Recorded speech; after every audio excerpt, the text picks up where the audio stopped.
because Oof. the Dodgers bullpen. Oof. Let me tell you what they blew last night. Not the What? shofar. The game. They blew the game, Jack. Yeah. Plenty of other stuff. Let me tell you something. Go ahead. It was 4-0. Yep. And Again. you thought this game was in the bag, okay? That even their bullpen couldn't blow this thing. I don't know why you thought that. Yeah, I don't know why you thought that either. And at least Vesia kind of got through it. You know what I mean? But the Tanner Scott thing is just completely untenable at the moment. He shouldn't even pitch a high school game right now.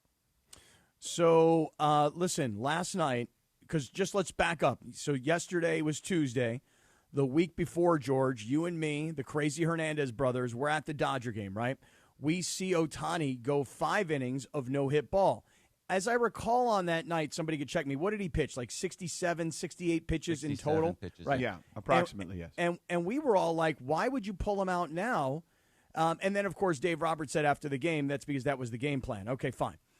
Yesterday, Ohtani goes 6 complete innings, but he throws 91 pitches. And he leaves the game not with a no-hitter, but with 8 strikeouts and no runs against him and 5 little singles, nothing major at all. You guys tell me, at 4-0, did you go to sleep and say, oh, they got this? Because I'll tell you, for me, I week didn't go to sleep. earlier, I watched the whole game. yeah, a week earlier, I was like, well, they got this, no problem. And then they didn't have this. So I was like, well, why would I assume that a 4-0 lead is enough with this bullpen that's about to show up?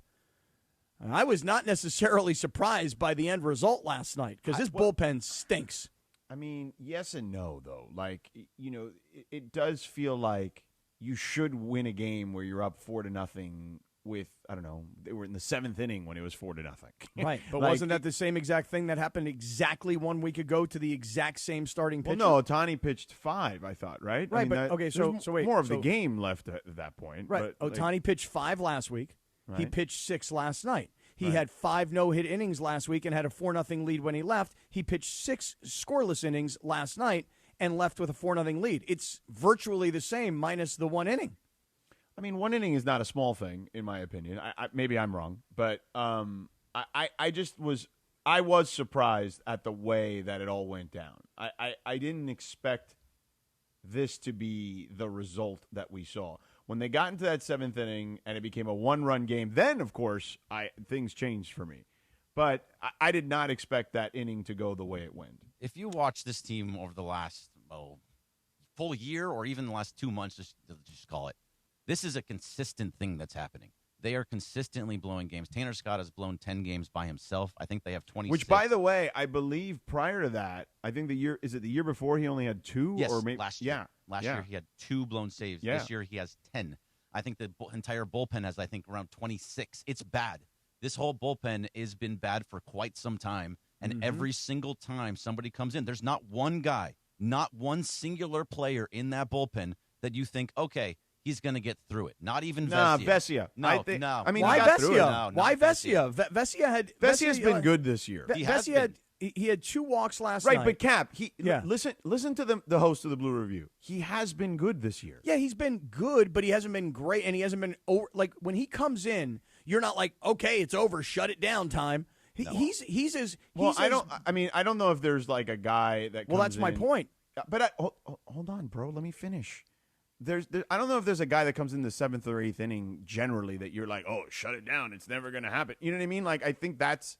You hope that's the case. You expect that to be the case, but I don't think anything is a guarantee. Let me ask the host of the Blue Review. Hold on, bro. Settle down. This is the problem, Sedano. When he's at home, he's like all. Oh my God, he's so far. He's definitely wired on caffeine. Well, I mean, what do? You take poppers before the show or something? Well, let me just greenies. I mean, you take greenies like they used to in baseball in the '60s. This is some very, very high caffeinated coffee we're drinking here today, guys. This is 10W40 right here. This is 91 octane, Jack. All right. I will defer to the Blue Review host. I think you're keeping a closer eye on it than anybody. Alex Vesia, confidence? It's mid. I think out of everybody, he would be the one that I would trust the most at this moment, but I still don't trust him. He gave up a home run to Bryce Harper against the Phillies in a big moment that ended up tying the game. He had 2 guys on, and it looked really, really close to where he was a one pitch away from walking another batter and having bases loaded against him. He's not fully trustable, but he's probably at the top of the trust tree. Sure, and exactly. That's not. It's a very short tree. It is very That's much right. a bush right now. It's like a stick. Easy It has has one one I guy would to- call it even a branch. It wouldn't. Not even a full tree. No, it's just a branch, and that's it right now. So that's why, to circle all back to everything we've talked about before, there's only one option in my mind for this team. It is the piggyback plan. There is no other option to do well in the postseason. Are you down with BPP, the Bergman piggyback plan? You know I like me. it. Hey, listen, last night, did you guys see there was that moment where, check me on this, Clayton Kershaw was actually going out to the bullpen. He wants to. He knows Yeah. that's where he's going to be. Right. Yeah. Clayton Kershaw was like, well, hey, I'll go down there because I know that none of these other guys, Dreyer, and Enriquez, Vesia, Tanner Scott, I'll go down there, Skip. I'll do what Walker Buehler offered to do last year in the World Series. Seriously, I don't understand why anybody would have thought that with a 4-0 lead that this thing was safe once Ohtani came out. I didn't think so. No, I guess I'm on my own. And then you bring Jack Dreyer, who was just getting smacked around, so they had to take him out. And Edgardo Henriquez, who was one of your better relievers and was only giving up soft contact, has now given up 2 home runs in his last 3 games. So he's no longer – they figured him out. There's not one guy in this bullpen that you can trust at any point. Let me pose a possibility here. Because remember earlier in the season, this is about a month ago, when everybody's like, oh, they're tired and they're not really playing meaningful games because all this team cares about is the postseason. Is there any chance that a team like Arizona, who is still not mathematically eliminated and who's scratching and clawing and trying everything they can to still find a way into the postseason, and they're looking around what's going on between the Mets and the Cubs and what's happening between the Pirates and the Reds, and maybe Arizona could still sneak in, whereas the Dodgers are like, all right, we're good. We're into the last week of the season. We don't really care. We're good. Anybody buy that excuse? No. It's absolutely not an excuse. Good. Because no matter what, so let's say Arizona does get in and they win this series, you're going to have to face Arizona in the first round if they don't let the Padres pass them again for another chance. They'll face Arizona in that sense, and you're seeing what they're doing to them. You've seen them enough times, and throughout every single year you see them 12 to 17 times. That's not a good situation for the Dodgers. So you don't want. There's not really much, and if not, then you have to play the Padres. If you drop, you play the Padres in the wild card, and we've seen that how many times they've seen each other. It's a bad spot for them. Oh well, don't worry about the Padres. I'm not betting on the Padres again this year. I learned my lesson last year. I mean, they've won the last 2 games against the Brewers, who's the top team in the National League. Yeah, but I'm still not banking on the Padres. I have no confidence there at all. Can I ask you a question about them, Cappy? Yo. So when they clinched a playoff spot yesterday, they were doing the whole champagne celebration, goggles, and blah blah blah. I don't remember the Dodgers doing that when they clinched a playoff spot, did they? Yeah. Do you remember the Phillies doing that last week? I in do LA? remember the Phillies doing that Right, in where LA. Cappy thought they'd be so drunk that they would lose the next game. I Right, feel and what like the happened Dodgers is- don't really celebrate like that anymore because it's just a given. Why should they? Well, I mean, I don't know, Bergie. Do you recall? Do the Dodgers celebrate like everybody else? They do. Yeah. They celebrate. Every team in baseball celebrates after every big victory. Holiday. When you make the playoffs, you win the division, you move on from the wild card. I you thought move the on from Padres just won the division, World all Series the way they were celebrating. I don't know why you think that. I mean, seriously, the Phillies did the exact same thing. I mean, the Phillies literally were in the visiting clubhouse in Dodger Stadium drinking like they had just won the game 7 of the World Series in a walk-off grand slam. I mean, is it not comparable? I don't know, Cappy. Why don't you take? We're going to get back to this in just a minute. Sounds but like you're a first- little defensive about Yeah, the he's Well, defensive. it Padres. sounds like And he's ramped up today. Like why the shot? Like why? I don't get it. Like, Ron it's the an attempt caddy at a in the shot. Ron the caddy in the YouTube chat is accusing you of sniffing his keys before the show. No, this coffee right here. I'm telling you, this is some powerful stuff right here, Jack. I like it. Okay, tell us real quick. We're going to get back to Dodgers in 1 minute. All right, meanwhile, let's get back to the Dodgers. The Dodgers. So do you want the good half glass full, or do you want half glass empty there? I'm a full guy. Start I'm with a the full bad, guy. and then you can wrap it up with the good, right? Oh, Yeah, Cappy, wrap it up. Wrap it up. That's another reference to what he should be doing. That's Well, I would say, the bad is that's the 11th time the Dodgers have been walked off this year already. right.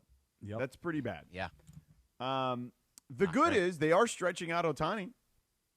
That is true.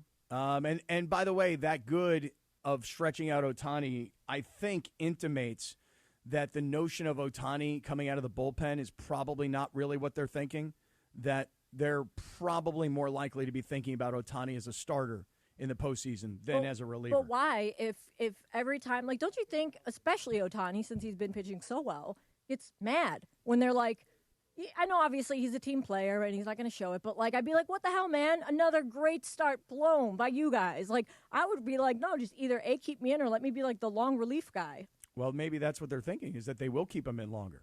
Right. I mean, last night they stretched him out by a grand total of, I want to say, 15 pitches from the start a week ago to the start last night. So they gave him an extra inning, and they gave him an extra, like I said, it's about 15 pitches or so.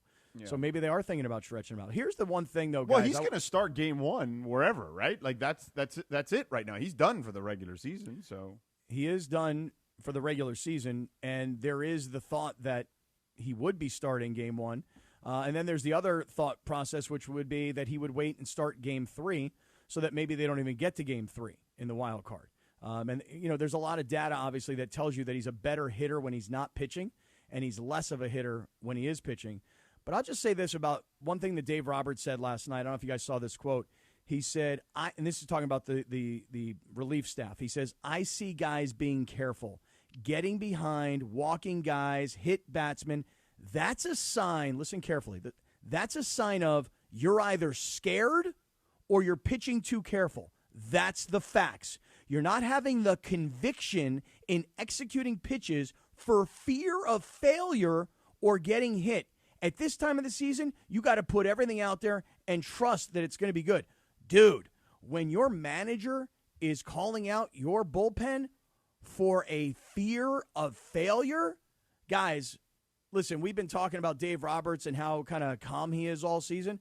This is about the most emotional that I've heard, at least his words, all season long. He was fear of failure. Very stern. And then he added, there's still time, certainly, but there's not much time left. Our starters can't go 9 every night. We're looking for some guys to step up. We need it. We need these guys. Like, he's basically begging them, like, yo, bro, snap out of it.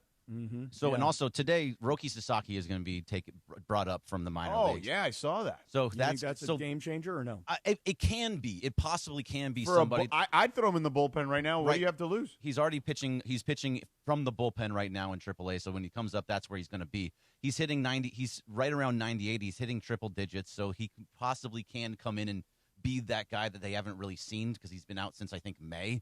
So that could be something that helps. But, I mean, you don't know. You only have 5 games to figure out whether or not he's good enough in that situation against major league hitting and not minor league hitting. Right. And Bergie, let's face it, you know, with all the excitement of this young kid coming to the Dodgers at the beginning of the year, it did not exactly go well. I mean, his performance was not what people expected. 23, yeah. I understand. No, but that's my point, is that he's a young guy who was making his major league debut. It didn't go well. He got hurt. He hasn't seen major league hitting all season. And now you're about to take a kid in his first year with very minimal big league experience, and you're about to throw him into major high-pressure situations.